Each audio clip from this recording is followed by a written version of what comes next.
नमस्कार मंडळी. या फुलांना लहानपणी आम्ही मिठूची फुलं म्हणायचो. कोणी हेट्याची फुलं म्हणतात तर कोणी हदग्याची फुलं म्हणतात. तुमच्याकडे या फुलांना काय म्हणतात ते कमेंट करून सांगा. भाजी करायसाठी फुलं आधी छान निवडून घ्या, बारीक चिरून घ्या. आलं लसूण खलबत्त्यात कुटून घ्या. कांदा बारीक चिरून घ्या. कढाईत तेल टाका, जिरं मोहरी टाका. कांदा छान परतवून घ्या. कांदा लाल झाला की त्याच्यात हळद, तिखट, मीठ, जिरे पावडर, धने पावडर टाकून मिक्स करून घ्या आणि भाजीची फुलं टाका. फुलं टाकल्यावर भाजी छान परतवून घ्या आणि झाकण ठेवून वाफेवर भाजी शिजवा.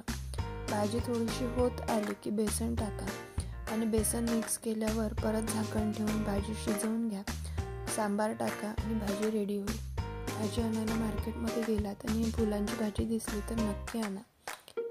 आणि हिवाळ्यात एकदा तरी खा. सर्दी, खोकला, डोकेदुखी, नेत्रविकार, पोटदुखी, त्वचा विकार आदींवर खूप गुणकारी आहे. लवकरच भेटूया नेक्स्ट व्हिडिओमध्ये अशाच एका नवीन